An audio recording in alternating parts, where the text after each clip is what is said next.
Welcome to Getting Started in Bug Bounty Hunting from Hacker's Rise.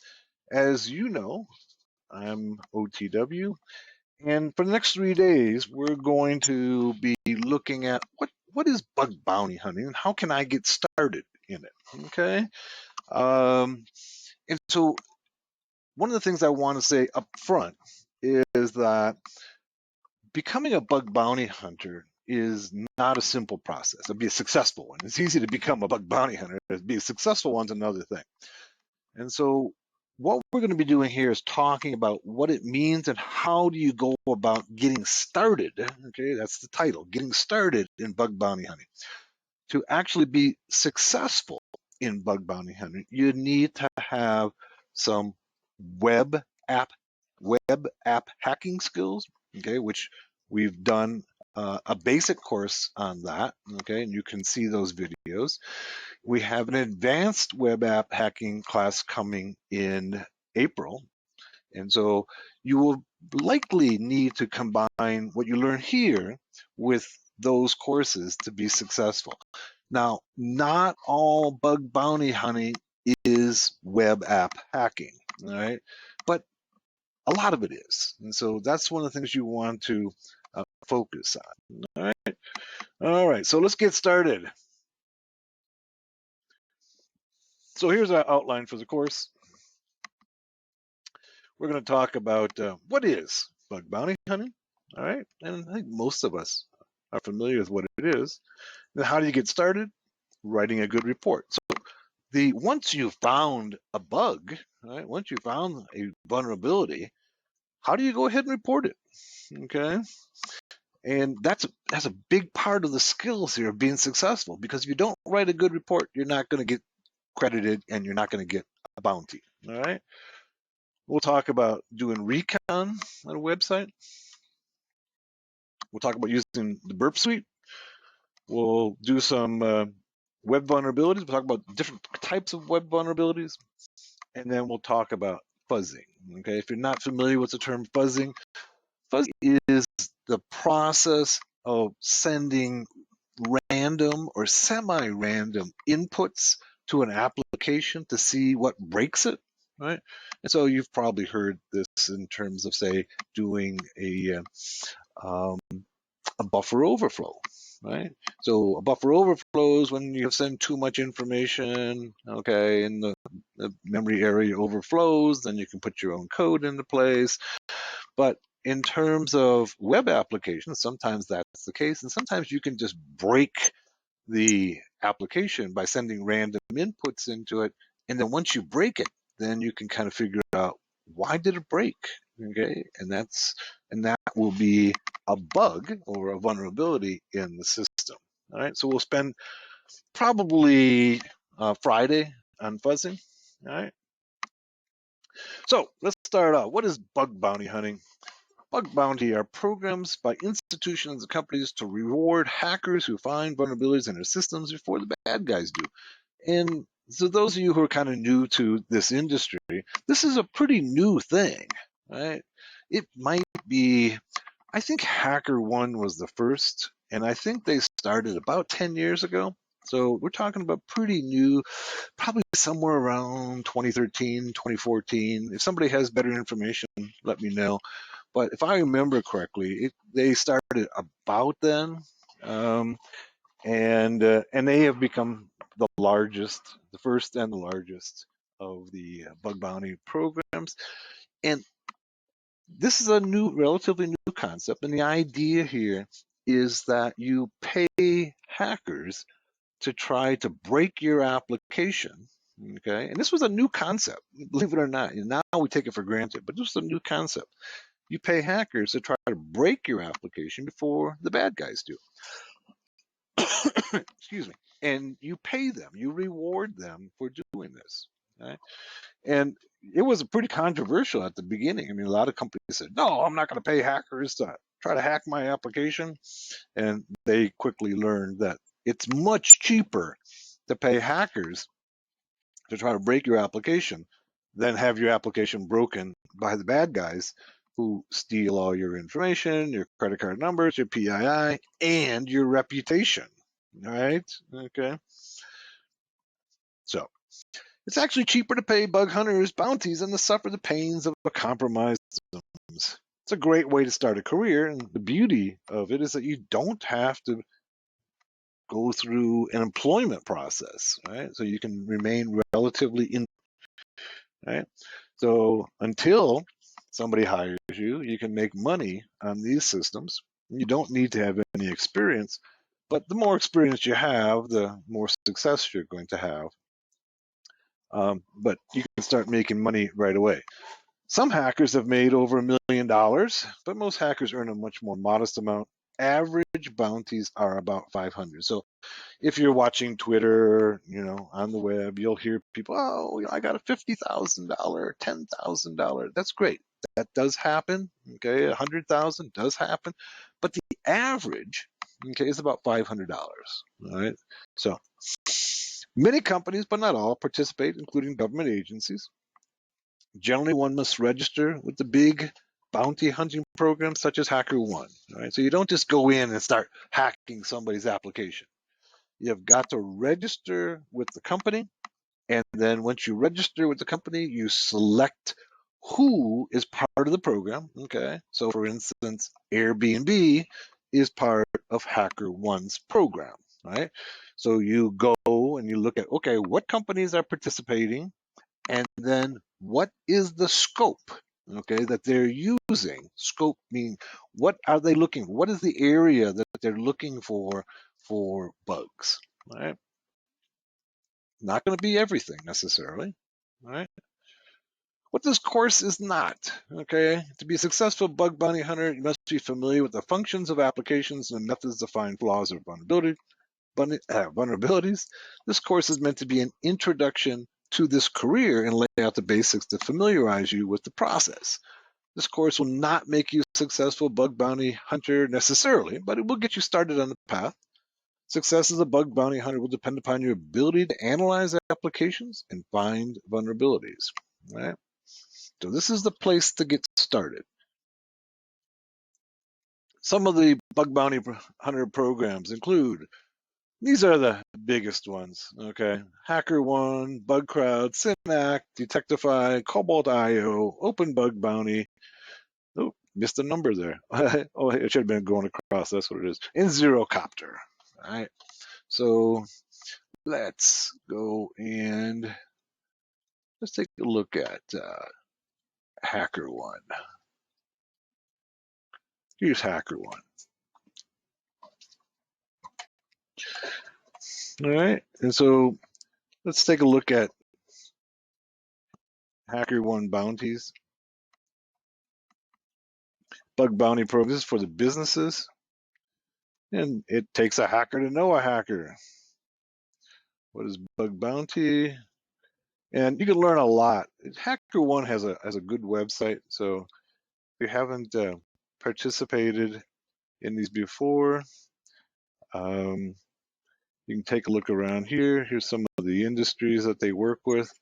And these guys, they actually have a lot of programs.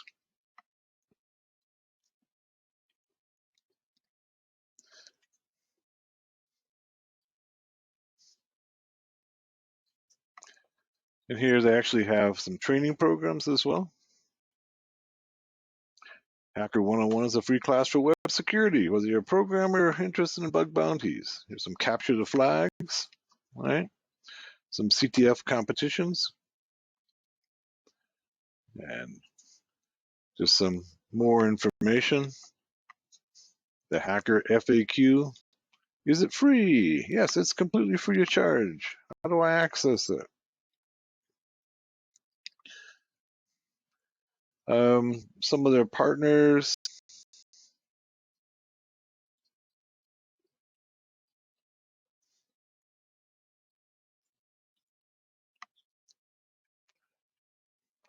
Some of their products. There's HackerOne. Here's HackerOne Bounty.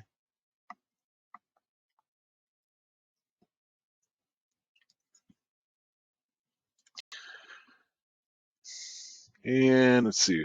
They have here's let's put platform overview first. Let's take a look at their platform overview. All right. So here's the HackerOne assets. Okay. The HackerOne response. Okay. This is vulnerability disclosure. The HackerOne bounty. The HackerOne assessments, and the HackerOne retest, where they fix the validation. All right. So this is some important communication here. Okay. So assets are the attack surface that they're going to allow you to be able to try to hack. All right. Then you have to send in a report and wait for their response. And we'll talk about each of these in just a little bit. And then they will send back what's called an assessment of what they believe how valuable your vulnerability is. And we'll talk about creating these reports in just a little bit. All right. So this is HackerOne. These are the biggest guys. These are probably the most important in this industry.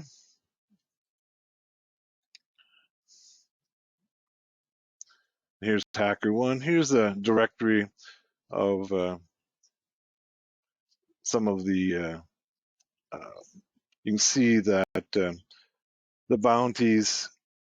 This is just sampling of active programs that I captured just I don't know, a week or two ago. Department of Defense of the U.S. Department of Defense. Here's Yahoo. So just kind of give you some realistic ideas. They're telling you at Yahoo, all right, their minimum is $50. The average is $500. AT&T minimum is $100, average is $300. So just to kind of keep you grounded in what is real, okay, the average for all of these programs is about 500.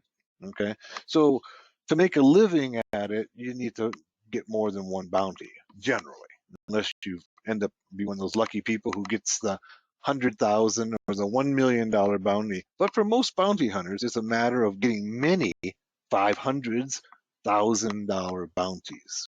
All right. But you can see in these programs here, this is telling you what the average is.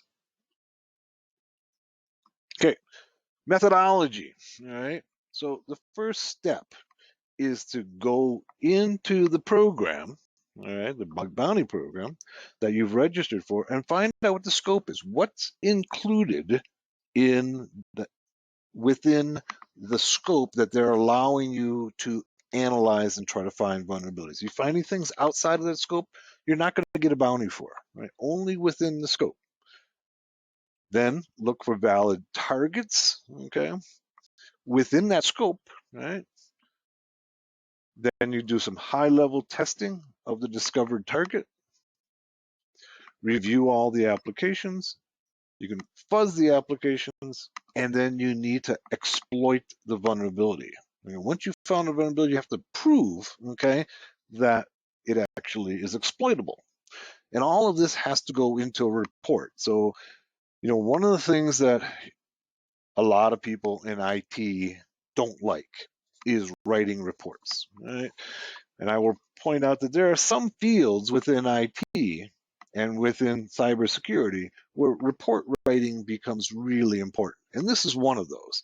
I would say also that forensics is a very important. Your ability to write good reports, okay, is important. So if your writing skills are something that you don't feel are real strong, then maybe that's something now, okay, before you start the bug bounty hunting, is to be able to practice, maybe take a class in writing good reports, because if you don't write a good report, you're not going to get the bounty.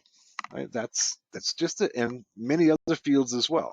You need to be able to communicate well in writing, in English generally. Okay, so let's talk some more about this. Okay, talk about each one of these steps. Okay, analyze the scope.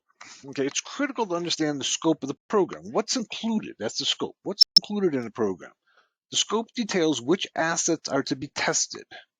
Make certain to remain within the scope or risk spending your time on an area that will not generate any revenue for you. So if you end up working all this time on being able to, in an area that's outside of scope, you're going to spend hours, days, weeks, okay, and not get any bounty for it.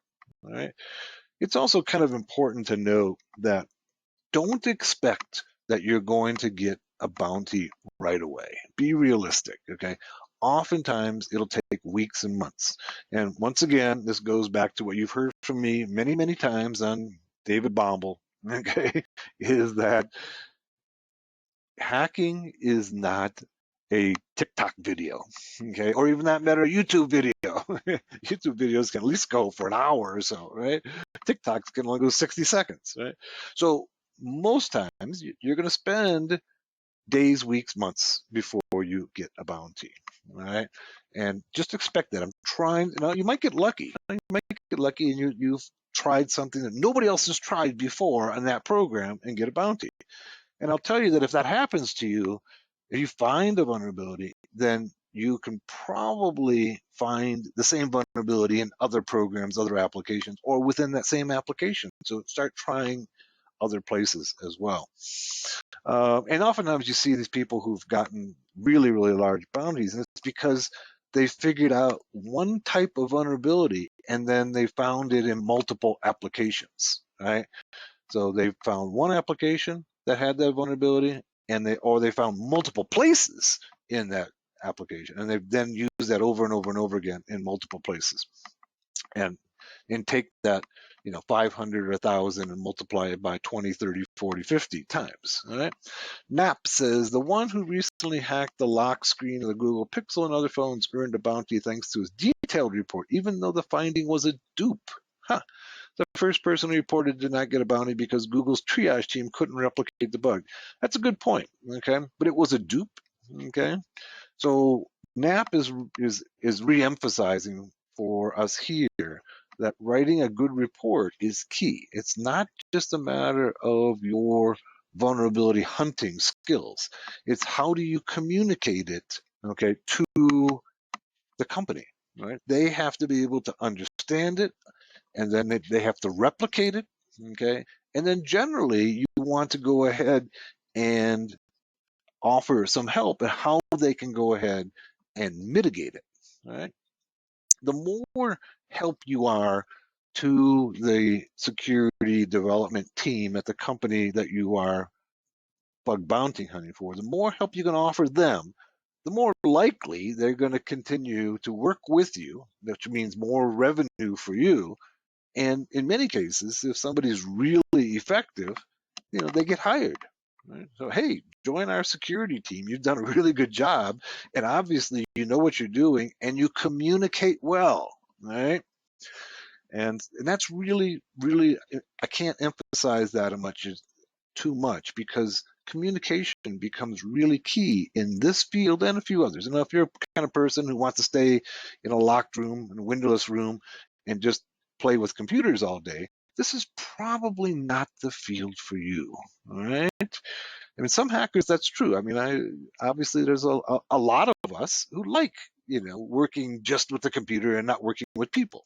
No, I'm not saying necessarily I don't like working with people, but there's a lot of us in this field who don't like working with people and don't communicate well.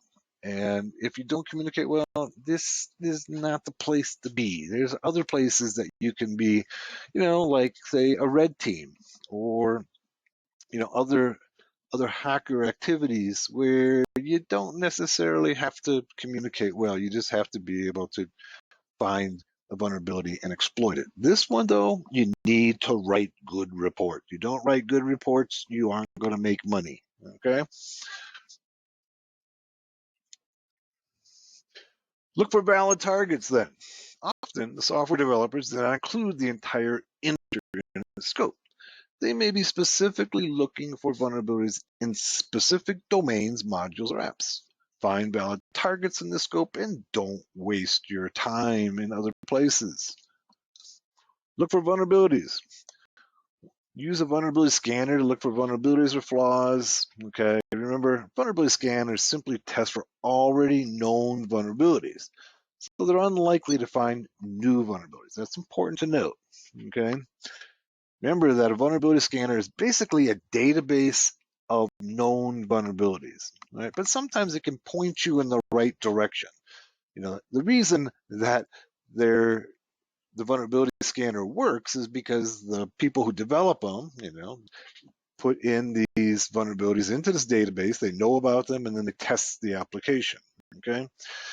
So the point I'm trying to make here is that sometimes it can point you in the right direction to vulnerabilities. So at the same time, if a vulnerability scanner, for example, finds numerous SSRF vulnerabilities, there's likely to be more, right? So if it finds one, then start testing for SSRF, okay? Server-side request forgeries, okay? That's what SSRF is. If there's one, there's probably going to be more. Somehow this one lost the title. Review the application in the bug bounty program and select the one suited to your skill set. Okay, so once again, as an example, if you're an expert in SSRF, then look for companies and look for applications where that is applicable, right? If you're an expert in SSRF, focus your energies on those applications likely to have SSRF vulnerabilities. One of the things that I emphasize in my books and my classes is that you have to think strategically, okay? And that's what we're talking about here is, you go into whatever you're doing thinking about what is the most effective and most efficient way to use my talents and resources, right? And so, if you're an expert at fuzzing, right? You're not going to necessarily use that in strictly a web application. You can fuzz web applications, and we'll do that on Friday.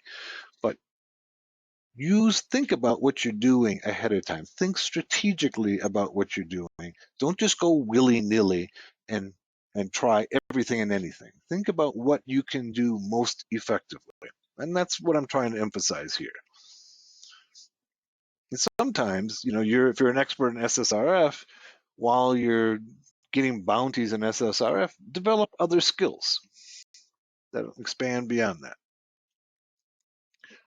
Fuzzing, okay, we'll do this on Friday, is a process of sending pseudo-random inputs to an application and examining what happens. The fuzzing process will expose flaws that may lead to vulnerabilities. So while you're throwing in junk, okay, into an application. You're throwing junk into it and seeing what happens. Sometimes that can expose buffer overflows. Sometimes it can just break the application, and that might give you a clue as to how there's a vulnerability in that application. So you're just throwing all kinds of random stuff into it. It's not random. Most of the fuzzers, you can choose a type of input, all right? You can choose a type of input that will potentially break the application. And if you really have a lot of time, you can just send in lots of random stuff. And that might take you days, weeks, years to send all the random stuff in. Okay, proof of concept.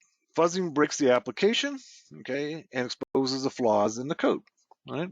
The next step is to develop a proof of concept that exploits the flaw. So you found the flaw, okay, you've broken the application, you found the flaw, and now you have to develop a proof of concept of how to exploit the flaw, okay?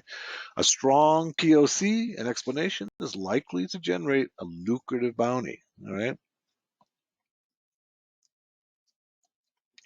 Writing a good report, okay? This is among the most important parts of bug bounty programs, all right?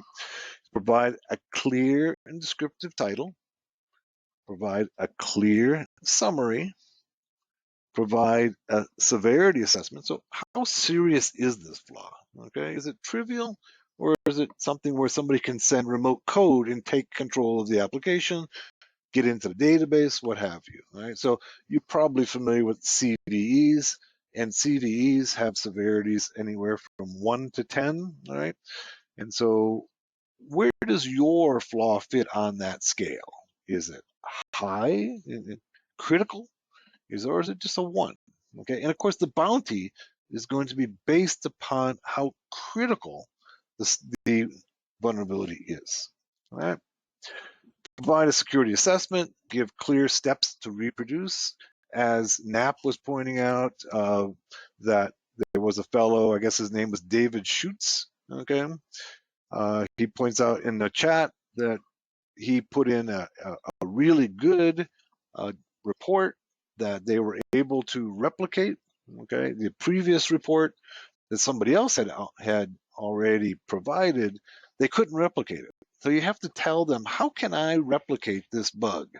If they can't replicate it, that's kind of one of the things that's true in science in general, right? In science in general, if you discover something in your experiment and nobody else in the world can replicate it, then it didn't really happen.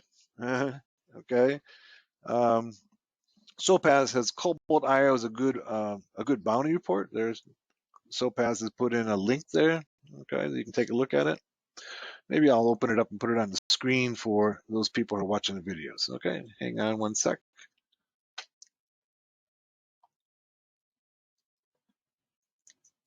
Okay, Cobalt is another one of those big companies. All right.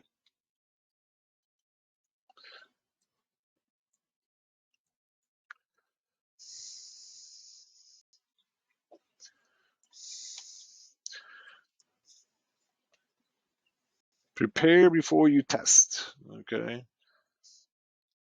Being professional, understanding what the business is looking for often makes a difference between earning a few bucks and hitting a home run. Here we're talking about title of the vulnerability. Okay. Example of a good title, reflected XSS on a reference parameter at a product page. A bad title, critical, XSS on your program, right?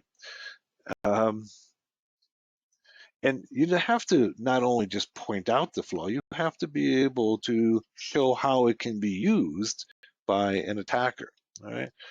And like I get emails all the time from people say, "Oh, I found a cross-site scripting error on such and such site." Okay. What they've done is simply run a vulnerability scanner on it and not really actually exploited it. But then you have to show, how can this be used by an attacker? All right. Here's the description, proof of concept. These are the stages that I'm talking about here.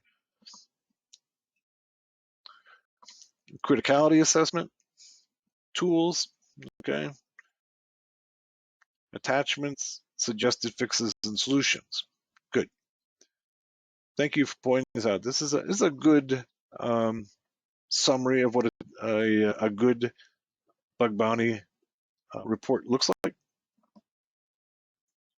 Okay. So proof of concept, describe the impact and attack scenarios, recommend mitigations, and validate the report. More report tips. All right. Don't assume anything. All right. Don't assume anything. So, if you assume that somebody has a certain level of knowledge or understanding, you're probably going to miss some people. So explain every concept, okay, every acronym, tell us what it is. Be clear and concise, okay? And this is a skill, right? To be able to communicate clearly and also do it in as few words as possible. It's something that I believe in very strongly. If you're reading a book or a report and somebody uses 10 times as many words as necessary, you're not going to finish it, okay? You're not going to read it. People have short attention spans, so you have to figure out how to write in a way that you can communicate everything you need to communicate in as few words as possible, all right? And I think, for instance, as an example, Linux Basics for Hackers, I think I'm proud that we were able to put as much information into that book with as few words as possible. That was part of the goal, right? Was to make it as succinct as possible. because people won't read a bunch of superfluous, as Tyson puts in the comments, superfluous or flowery language. And also people's minds. Once you start using a lot of words, their mind tends uh, to move. Okay, it loses focus on what you're trying to say. Okay, so you want to say as few words as possible, but still convey what you're trying to do. Now, this is not a simple thing to do. It takes practice to, and maybe you want to work with somebody or take a class in writing reports. Shadow Hoax says, Tyson says, I try to focus on removing adverbs, etc., when drafting documents. Good, all right. Adverbs are words that modify verbs. Okay. Smook Shadow Hoax says, short, sweet, to the point, with details to highlight the dangers and what you have found, right?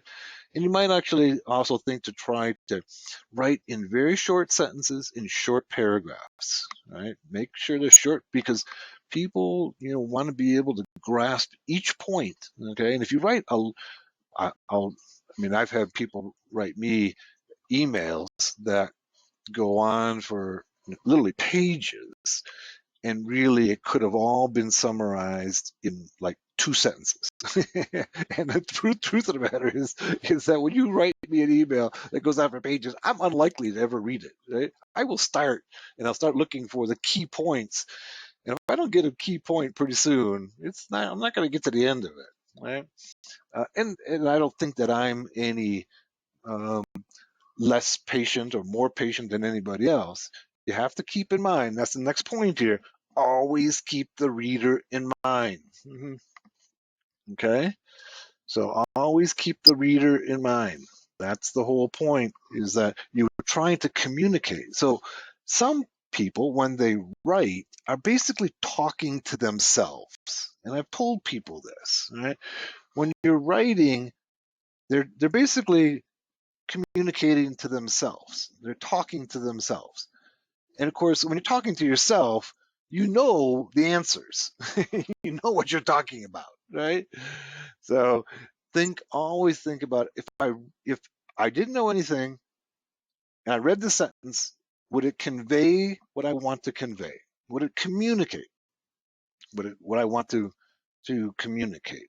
Think about it from somebody who has no idea of what you're talking about. And even though the people on the other end, okay, the security team, the development teams, they're intelligent people, they're educated people, but they may not have your same perspective, okay, of where you're coming from in trying to communicate this vulnerability. So keep that in mind. No matter what you're writing, always think about who is reading it, okay? Sennett says, don't cause pain for your readers. Exactly. Don't cause pain. Don't make them work harder than is necessary to get the information that they need, okay? And there's a lot of rules that you can kind of implement in trying to do that. Okay, one of them just being work in short, complete sentences, short paragraphs.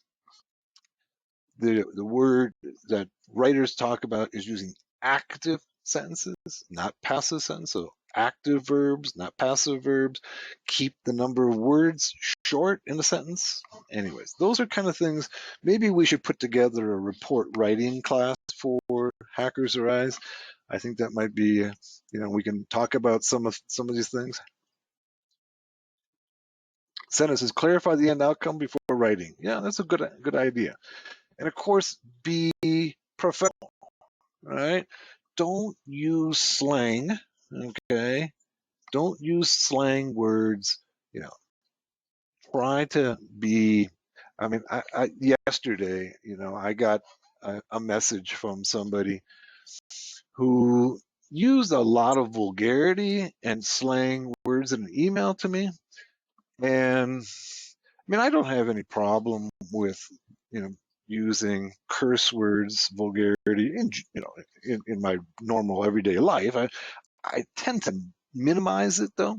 And one of the things I've always told people is that if you use a lot of vulgarity and a lot of curse words in your speech, in communicating to other people, it eventually loses its impact.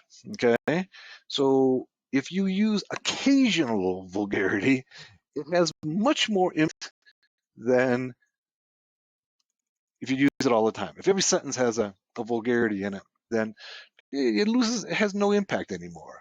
Tyson says, our Senate says, cursing is like adding salt to your food. Too much ruins the meal. Exactly. I would agree with that. Okay? It loses its impact. A little bit occasionally can have an impact, but when every sentence has a curse word or vulgarity in it, then it no longer, and it just kind of lowers the reader's concept, okay, or assessment of you, all right? And you don't want that, all right? You want to be considered a professional. And that means using language professional, okay? That means don't write in text message acronyms, right? Don't write in conversational English. Write in professional English. Those are two different things. Right? The way we talk is different than the way we write and read. And keep that in mind. All right. Build a relationship with the development team. All right. As a person who discovered the vulnerability, help the company fix the issue. Now, remember that the more help you are, and the better your relationship with the development team or security team, no matter who you're working with, the greater chance you're going to get a bounty. And in some cases, people get hired by the company. So work with them. Okay, try to develop. Don't be adversarial with them. Like, hey, you idiots! I showed you how this works. What's wrong with you? Well, that's not going to get you buy you any friends. Right? You want to be their friend. Right? Uh, Tyson says that type of message may take away from the topic if you're focusing on why so much profanity. Sentence says cursing is more about emotion. Your reader wants to know what you know, not how you feel. These are all good points. Shadowhook says keep your angry emotion for the keyboards and the targets. Yeah. Okay. Good. All right. Um, yeah. So it's basically the emphasis here is to communicate well and develop a good relationship with who you're communicating with, right? The development team, the security, whoever you're working with, whatever they call themselves at the company, right? The better your relationship, the more money you're going to make. And you might end up getting hired by them, right? So when you create a report, right, there are reports states. In other words, what happens when you submit the report? So what'll happen is they're going to send back to you needs more information. All right. In other words, there's not enough here for us to assess this. All right. They'll come back and say, "Oh, that was informative," which means it's trivial. It means that's fine, but we're not really interested in it. That's what informative means. All right. Duplicative means we've already gotten this one. We've already seen it. Somebody else has already sent it. All right. And if somebody else has already sent it, they've gotten the bounty and you aren't. D is not applicable, NA. That means it doesn't apply, okay? It doesn't apply to our scope, it doesn't apply to our situation, okay? And then E is triaged, okay? That means they're working on it. They put it into one of the three categories. And F is resolved, it means that they've resolved it before they've gotten to your report. Build a partnership. Okay? So I've emphasized this in the past. Strive to form a long-term partnership with the developers. Gain respect by always submitting validated reports, no spamming, pestering to get paid, verbal abuse. And I've seen this a lot where people, it's like, why haven't you responded to my report? Are sending the report 10 times, all right? Or why haven't I gotten paid?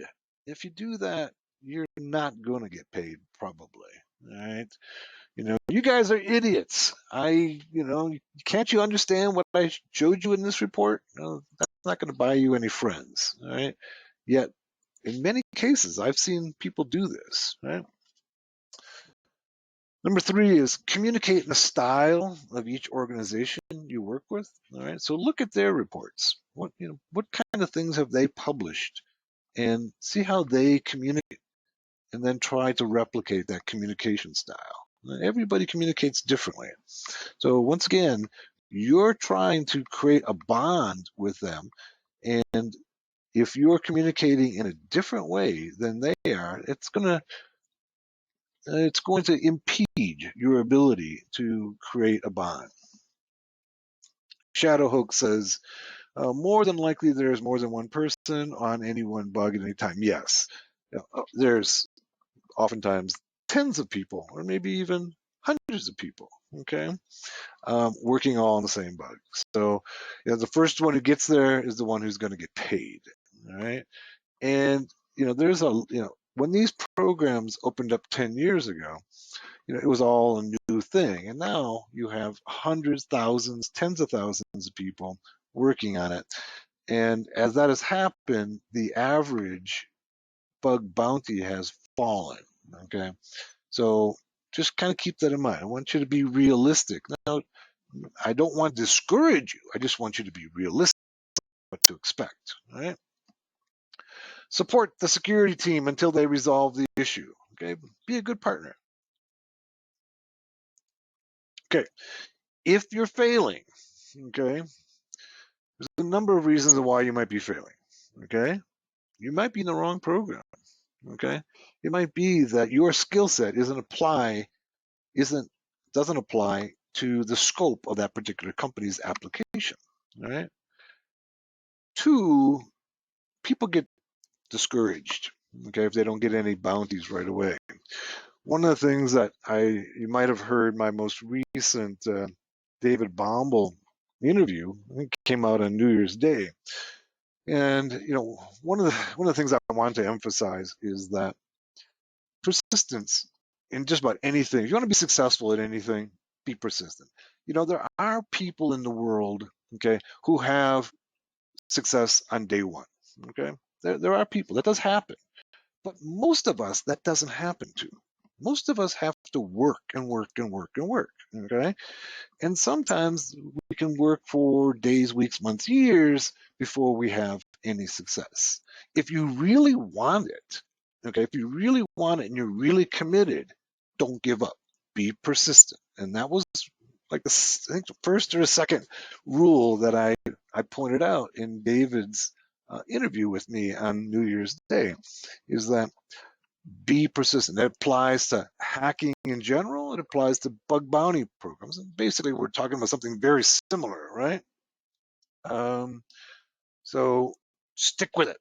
Okay? If this is what you want to do, right? Don't give up. Come on, go back to the comments here.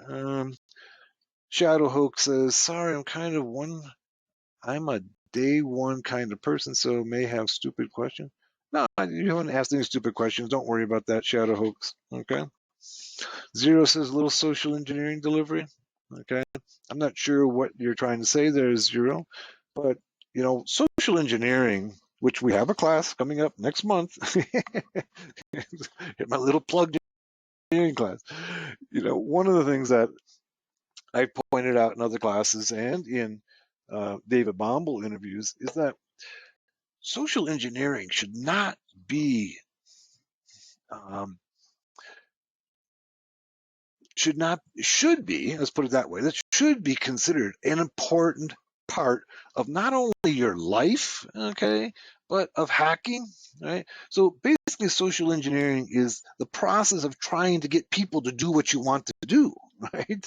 That's a real important life skill, right?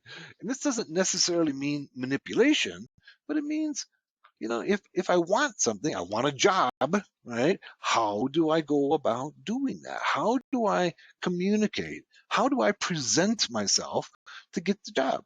That's a simple form of social engineering. Social engineering, by definition, is how do I get the things that I want, okay? Get people to do things that I want them to do, like hire me or click on a link.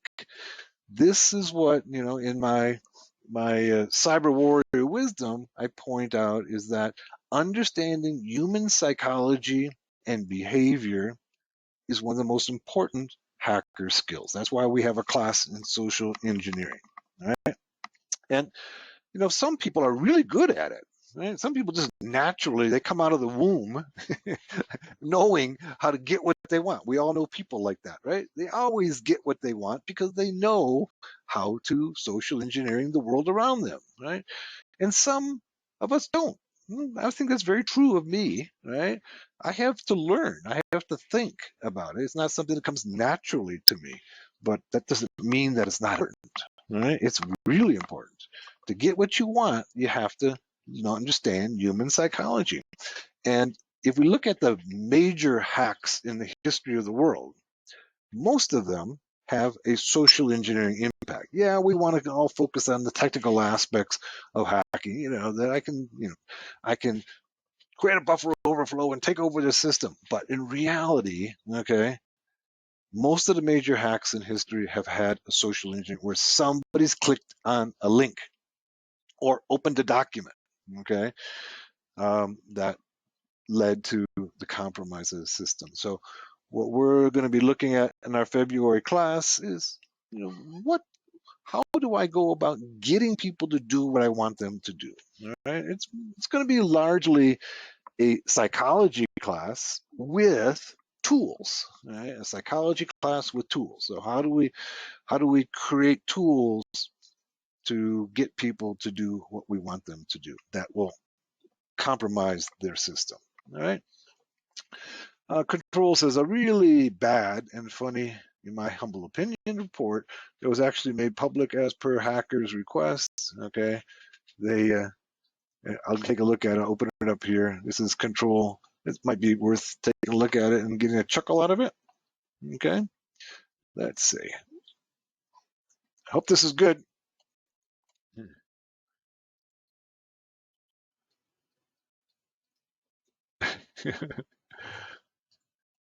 Okay, hi, sir. My name is Ahmed Kohli. I'm the biggest hacker in Egypt. As soon as they say this, you know that they're not. um, I also hacked ISIS pages with my friend. We are so dangerous, so don't trust me, please. Anyway, I found your code here.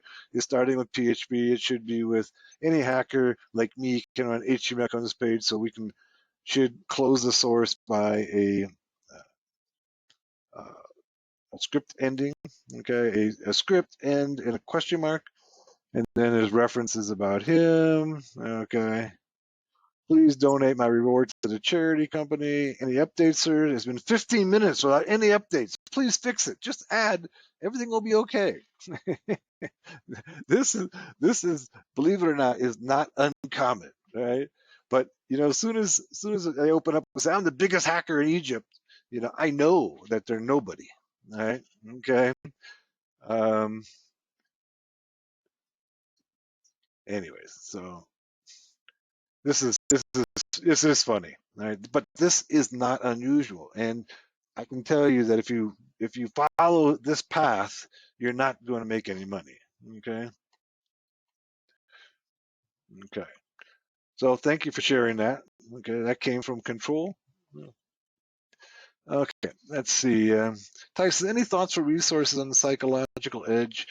Well, I mean, there are a couple of good books on social engineering. Okay, Craig Hagnaghi has a book on social engineering, and he focuses on the psychological aspects. So and we will also talk about those in the social engineering class. All right.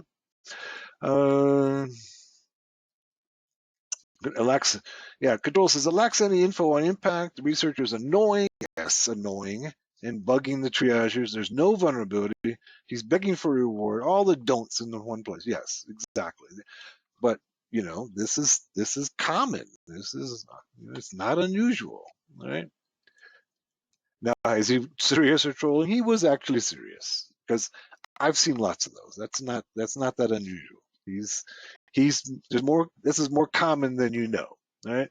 I get these people coming to me, sending me these things, and it's exactly the same kind of language. As soon as they start off saying, "I'm the biggest hacker in Pakistan," I'm the most important hacker. I'm the best hacker. Well, right away I know that you're not real. So, um, and then they'll go on like, why would you respond to me? This is really important. You have this flaw and this flaw and this flaw. Control says, I've been on a triage team for around 2 years, and this is almost daily. Exactly. Thank you, Control. Says, I've been on a triage team for around 2 years. This is almost, unfortunately, no. Most of them are not trolling. They're looking for a quick buck. And keep in mind, some of the triagers are not actually technical security staff. Okay. And when you say scare them, how good you are and how critical you are finding is you have a good chance to score the reward. Okay, let's see. I'm not sure I understand that last one. And when you scare them, how good you are and how critical your finding is, you have a good chance to score the reward. I think you may have you not have a good chance to score the reward. Okay, if you try to scare them and badger them, these are human beings, right? They don't want to be badgered and threatened, right? All right. Anyways, let's go back to where we're at. Okay, stick with the program. Persistence. Okay.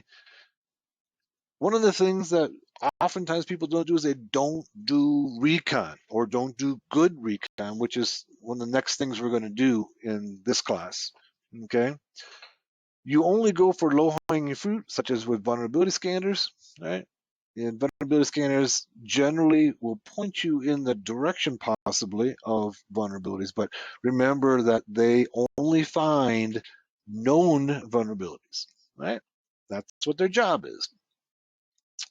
You're not into any private programs, okay? So there are these private programs. If you show yourself to be proficient in this field, you can get invited into private programs that are much less crowded. Most of these programs are really crowded with hundreds, thousands, tens of thousands of people all looking for vulnerabilities. If you can get yourself into a private program, then some companies will create these private programs for just a handful of bug bounty hunters, and then your chances of going to be a lot higher. Okay, why your reports are dismissed? Well, one of them would be like this guy we just saw in HackerOne. They're just, they're just annoying. Right? And I don't know that I didn't read all of what he wrote there, but it doesn't look like he actually put together a report. He just kind of sent messages. I guess he sent email messages. What he did, okay, and he sent his bank address, okay, for his bounty. He was wondering 15 minutes later why he hadn't gotten a bounty. Anyways, you didn't read the bounty policy. You're out of scope. That's one of the reasons why you might be dismissed. Right? You didn't think like the organization you're hacking. They might have different priorities than you do. Right? You always report the first minor bug you find. So this is an important point. So you find a minor bug, all right, and it might not be very critical or very important. But if you can chain that to other flaws, okay, you can get greater impact, and that will get you a bigger bounty. All right. Let's see what some of the comments. The control says, I meant you can scare a non-technical triager into giving you a reward, and most researchers, like the one in the example, try to abuse this daily. Okay. Control, that sounds like a form of social engineering. Exactly. Okay, good. So you can go ahead and find a minor bug and try to make it into a major bug. Okay. Or you write bad reports. Okay. If people can't understand what you're doing, you're not going to be successful. What do you do when you're stuck? You can take a break. Maybe develop a new skill set. Gain a new perspective. All right. Bug bounty is not easy. Sometimes you'll go months without finding a bug. And what I was saying just a minute ago, persistence. Keep at it. All right. Don't give up. I got about 30 minutes after the hour. This is probably a good time for us to take a 15-minute break, and we'll come back We'll talk a little bit more about bug bounty hunting, and then we'll get into the recon stage of looking for bugs. All right, so we'll come back at 44 minutes after. I got 29 right now. We'll come back at 44 after, and we'll continue with bug bounty hunting. See you then.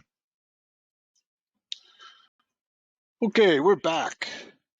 As we left off, I was emphasizing the idea that one needs to remain persistent to be successful, particularly when you're starting. Once you get rolling, and you're in some good programs, and you found a particular type of vulnerability that is common, then you're likely to start making some money. But it may take months before you're going to start making some money. Shadow Hoax says, just wanted to say I have been on so many other sites, spent so much money trying to find my way around this new world. I've decided to learn until I found your site. I was all feeling lost, so thank you for what you all do. Oh, thank you very much, Shadow Hoax. I'm glad that you found us.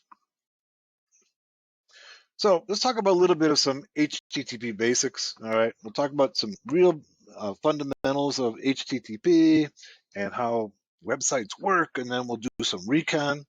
All right, but really this really goes to the fact that to be successful, you need to have some basics of web app hacking and vulnerabilities. All right, so here's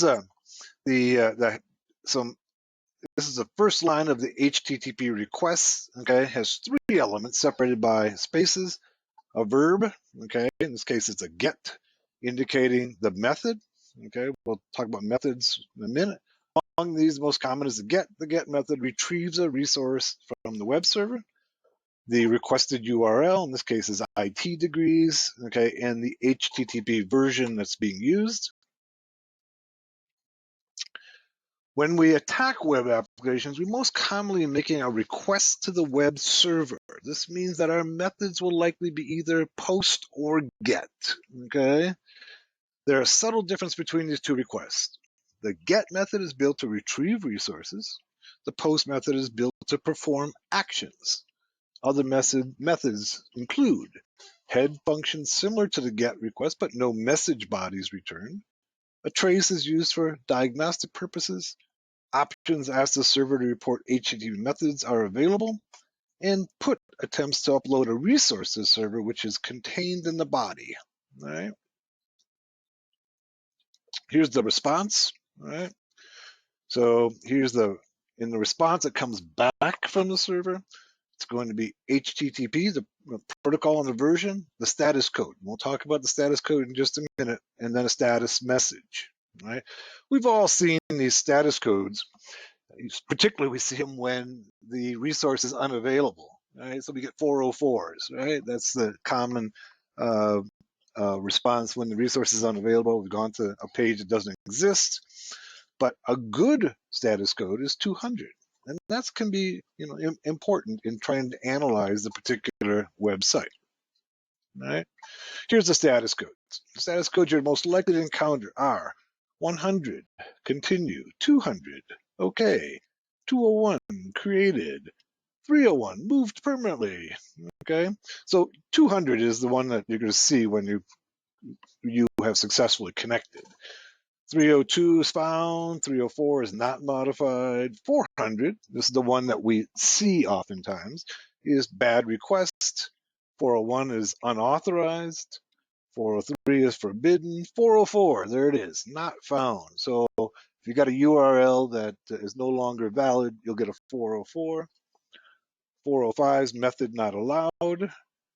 413 is request entity is too large.